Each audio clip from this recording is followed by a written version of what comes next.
अगर आप ads run कर रहे हैं और आपको रिजल्ट नहीं आ रहा, तो हो सकता है कि आपकी टारगेटिंग में इश्यू ना हो सकता है कि आपके अवेयरनेस मिसमैच में मसला हो। अवेयरनेस मिसमैच क्या होता है, आज मैं यही आपको बताऊँगा।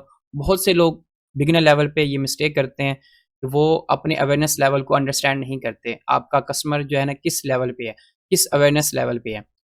तो अगर आप ये कॉन्सेप्ट समझ आते हैं, तो आपकी जो परफॉर्मेंस है ना वो 2x time, 3x time increase हो जाएगी। तो आपने इस वीडियो को स्किप नहीं करना, आपने इस वीडियो को पूरा देखना है ताकि आपको समझ आ जाए कि किस तरह से जो है ना अवेयरनेस लेवल जो है ना मैच करते हैं अपने मैसेज के साथ, ऐड के मैसेज के साथ, या ऐड टू मैसेज जो आपका लैंडिंग पेज का मैसेज है तो उसके साथ किस तरह से आपने मैच करना होता है। चलिए वीडियो स्टार्ट करते हैं।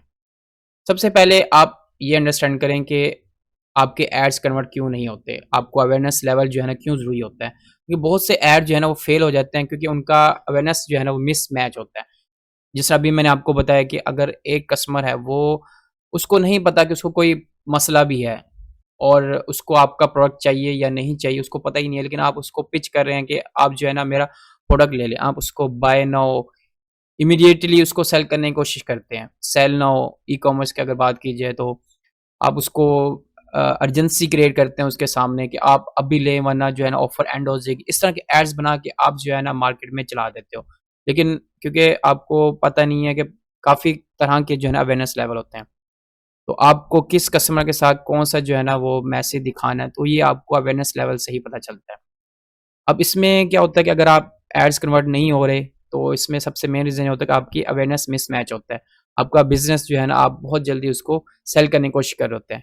अभी जैसे मैंने आपको कहा कि आप बाय नाउ, बाय सेल इस तरह से जो है ना बहुत जल्दी आप जो है ना एड्स रन कर सकते हैं जब भी आप ऐड चलाने जाते हैं। तो ये सबसे जो है ना रॉन्ग वे होता है। उसके बाद आपका जो मैसेज होता है ना वो माइंडसेट के साथ मैच नहीं हो रहा होता है जो आपका कस्टमर होता है। अभी मैंने इसको एक्सप्लेन किया कि अगर आप एक कोई प्रोडक्ट या सर्विस बेचने जाते हैं, उसमें सारे ही कस्टमर जो है ना वो सिर्फ़ लेने के लिए नहीं होते, कुछ को उनकी ज़रूरत है या नहीं उनको वो भी आपने बताना होता है। मीन कि आपने उसको बताना कि ये प्रॉब्लम्स जो है ना आपके साथ है, अगर आप ये प्रोडक्ट लेते हैं तो आपका जो है ना मसला हल हो जाएगा। अब इससे पता क्या होता है, अगर आप ये चीज़ें नहीं इम्प्रूव करते तो आपके जो सीपीसी है ना वो हाई हो जाता है और कन्वर्जन जो है ना वो डेड हो जाती हैं। तो मेन रीज़न जो है ना वो 80% जो है ना लोग मार्केट में यही कर रहे हैं कि उनको अवेयरनेस लेवल का नहीं पता होता और वो जो है ना एड्स चला देते हैं, जिसकी वजह से जो उनकी सीपीसी हाई होता है और कन्वर्जन उनको नहीं मिल रही होती, क्योंकि उन्होंने अंडरस्टैंड नहीं किया होता कि उनके कस्टमर का अवेयरनेस लेवल क्या है। तो ये चीज़ें आपको आज इस वीडियो से मिलेंगी और आप जो है ना इसको अच्छे से इम्प्लीमेंट भी कर सकेंगे। मैं आपको एग्ज़ाम्पल भी दूँगा अपने प्रोडक्ट को लेके, अपनी सर्विस को लेके। पहले आपको पता होना चाहिए कि 5 लेवल के ना अवेयरनेस लेवल होते हैं। अनअवेयर होते हैं, प्रॉब्लम अवेयर होते हैं, एक सॉल्यूशन अवेयर होता है, एक प्रोडक्ट अवेयर होता है, एक मोस्ट अवेयर होते हैं। क्योंकि जो अनअवेयर स्टेज पे होता है ना कस्टमर आपका, उसको पता ही नहीं है कि आप उसको क्या मसला है, आप उसको मसला आप बताते हैं। उसके बाद प्रॉब्लम अवेयर है, उसको आप मतलब एक इस फेज़ में वो लोग आ जाते हैं जिनको मसला तो पता है कि मेरे साथ ये मसला है, लेकिन उसको सॉल्यूशन का नहीं पता होता। फिर आप उनके सामने एक सॉल्यूशन लेके जाते हैं। और कुछ ऐसे कस्टमर भी होते हैं जिनको सॉल्यूशंस का पता होता है, लेकिन उनको पता नहीं होता कि किसका प्रोडक्ट मैं लूँ, किस कंपनी का प्रोडक्ट जो है ना मेरे लिए बेस्ट है। तो उसके बाद आ जाता है प्रोडक्ट अवेयर। अब ऐसे लोग हैं जिनको पता होता है कि प्रोडक्ट कौन-कौन से हैं मार्केट में और किस कंपनी का अच्छा है, लेकिन यहाँ पे ट्रस्ट बिल्डिंग आ जाती है। तो वो देखना चाह रहे होते हैं कि कोई सोशल प्रूफ देखना चाह रहे होते हैं।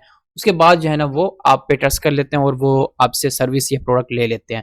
तो ये 5 फेजेस होते हैं जहाँ से गुज़र के एक कस्टमर जो है ना, एक आम बंदा जो है ना वो आपका कस्टमर बनता है। तो आपने इन पाँचों अवेयरनेस लेवल पे ना आपने मैसेज बना के इसको एड्स पे रन करना होता है। इस पे आपने टेस्टिंग करनी होती है जिसको क्रिएटिव टेस्टिंग भी कहा जाता है। और क्रिएटिव मतलब कि किस डायरेक्शन में आपने रन करने हैं। बहुत से लोग सिर्फ़ मोस्ट अवेयर जो है ना, यहाँ पे एड चला रहे होते हैं या प्रोडक्ट अवेयर पे एड चला रहे होते हैं। ये 2 फेज़ जो है ना सिर्फ़ इसी पे एड चला रहे होते हैं, बाकी 3 अवेयरनेस लेवल ऐसे होते हैं जिनको स्किप कर देते हैं या इस पे काम ही नहीं करते हैं। तो ये चीज़ें आपको करनी है। अब मैं अगर एग्ज़ाम्पल दूँ अपने प्रोडक्ट्स की, मीन कि अगर मैं मेटा एड्स की 1-1 कोचिंग करवा रहा हूँ, तो मैं किस तरह से मार्केटिंग करूँगा? मेरा मैसेज स्टाइल क्या होगा? मेरा एड मैसेज क्या होगा? अगर आप मेटा एड्स देखते हैं, तो उसमें प्राइमरी टेक्स्ट जो होता है ना, उसमें मैं क्या लिखूँगा? अनअवेयर फेस पे अगर मैं ऑडियंस को टारगेट करता हूँ, तो मैं कोशिश करूँगा अगर जो पैटर्न है ना, उनका इंटरप्ट करूँ, उनका पेन डिस्कवरी करूँ, मैं उनको बताऊँ कि क्या मसला है। अब बहुत से लोगों का ना माइंड बन चुका था कि मैं 80,000, 50,000, 1 लाख से ऊपर मैं नहीं जा सकता, या मतलब कोई कमा भी रहा है मार्केट में या नहीं कमा, अगर कमा रहे हैं तो किस तरह से कमा रहे हैं, मतलब उनको कुछ भी नहीं पता होता। लेकिन उनको फाइनेंशियली मसले होते हैं, उनकी अंदर से एक ख्वाहिश होती है कि हम जो है ना फाइनेंशियली ग्रो करें।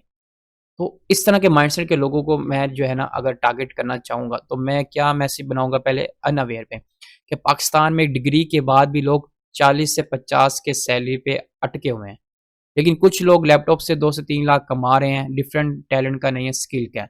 अब मैंने उनको बता दिया है कि माइंडसेट उनका बना दिए हैं कि अगर आप पाकिस्तान में रह के कमाना चाहते हैं, तो आपको 2 से 3 लाख कमाना चाहते हैं, तो आप लैपटॉप मतलब स्किल आपको सीखनी पड़ेगी। डिफरेंशिएट ये है, टैलेंटेड भी हैं आप, हार्ड वर्किंग भी हैं, तो स्किल का जो है ना वो मसला है, जो कि स्किल जो है ना आपको ऊपर लेके जाएगी।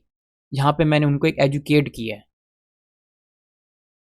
अब यहाँ पे प्रॉब्लम अवेयर, जिससे हमें उनको प्रॉब्लम्स का तो पता है लेकिन उनको सॉल्यूशन का नहीं पता होता। अब यहाँ पे मैं उनको बताऊँगा कि अगर आप 9 टू 5 जॉब से फ्रस्ट्रेटेड हो और इनकम इंक्रीज़ करना चाहते हो विदाउट बिज़नेस इन्वेस्टमेंट, तो डिजिटल स्किल एक रियल ऑप्शन हो सकती है।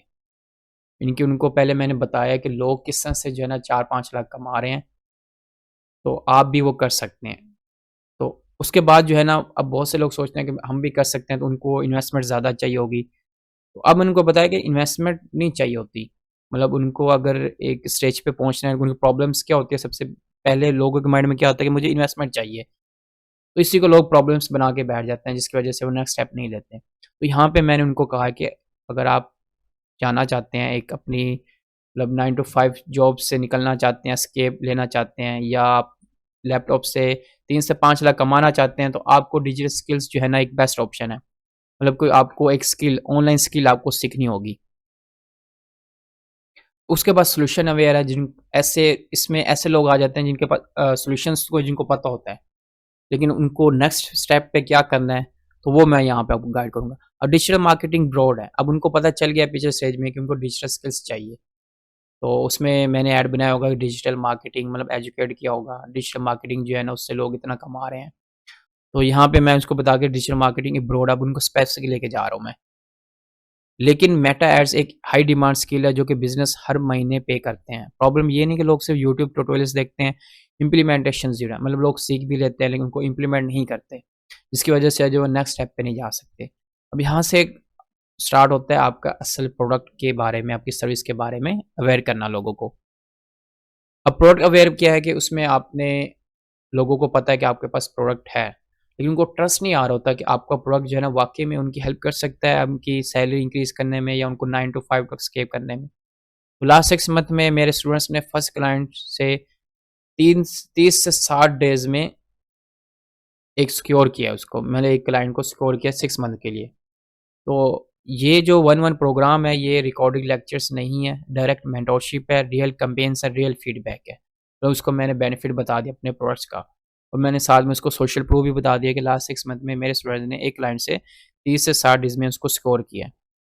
तो ये उसका मतलब था। अब मोस्ट अवेयर में आ जाता है जिनको सब कुछ पता है कि आपका प्रोडक्ट भी अच्छा है, लेकिन वो एक टाइम का वेट कर रहे होते हैं। तो वहाँ पे आपको बता सकते हैं मार्च बैच के सिर्फ़ 5 सीट्स बाकी हैं।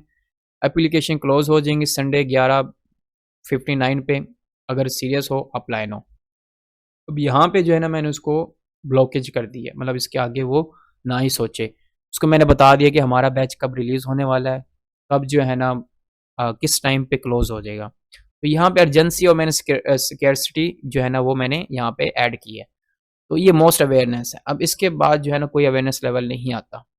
तो इसके बाद जो है ना उसने आपका प्रोडक्ट लेना ही लेना है, और उसके बाद भी अगर नहीं लेता, इसमें कि अगर वो जो पिछले उसके फेसेज़ हैं ना, अभी उसको आप पे ट्रस्ट नहीं आया। तो आपने कोशिश करनी है उनको ट्रस्ट जो है ना उनको ज़्यादा दिखाना है, सोशल प्रूफ अपने दिखाने हैं, रिज़ल्ट दिखाने हैं, अगर रिज़ल्ट हैं। तो इस तरह से जो है ना आप अपनी पूरी ऑडियंस को आप लेकर चलेंगे। अब एक ये है कि अगर आप मेरे एड्स के स्टेज को बाय को टारगेट कर रहे हैं, तो आपको देखना है कि आप डायरेक्ट सेलिंग नहीं करनी। अनअवेयर पे लोग डायरेक्ट सेलिंग करते हैं, जिससे जो है ना आप अपनी कन्वर्जन को स्टार्ट पे ही मतलब कि फेलियर का फेस करते हैं आप। कन्वर्जन को आप नहीं ले पाते, या कन्वर्जन जो है ना फेल हो जाती है आपकी। उसके ऊपर प्रॉब्लम्स अवेयर है, इसमें जो है ना एम्पैथी बेस्ड मैसेज आपने लिखना होता है। सॉल्यूशन अवेयर में आपने अपने वर्ड्स को डिफरेंशिएट करना है, क्योंकि सॉल्यूशन उसको पता है। अब आपका सॉल्यूशन बाकी सॉल्यूशन से किस तरह से डिफरेंशिएट है। प्रोडक्ट अवेयर में मैंने आपको बताया कि आपने टेस्टिमोनियल्स दिखाने होते हैं। मोस्ट अवेयर में ये होता है कि आपने अर्जेंसी दिखानी होती है, ऑफर दिखानी होती है कोई। ये चीज़ें जो है ना 5 स्टेजेस हैं जो कि आपको पता होने चाहिए अगर आप अपने एड्स की परफॉर्मेंस को इंक्रीज़ करना चाह रहे हैं। अगर आप प्रैक्टिकल ये सीखना चाहते हैं तो आप मेरी 1-1 कोचिंग में जो है ना आप एनरोल कर सकते हैं। आप मुझे व्हाट्सएप पे कॉन्टैक्ट कर सकते हैं। तो इंशाल्लाह हम मिलके जो है ना आपके बिज़नेस के लिए अवेयरनेस लेवल फाइंड करेंगे, उसको प्रमोट करेंगे और उसको ग्रो करेंगे।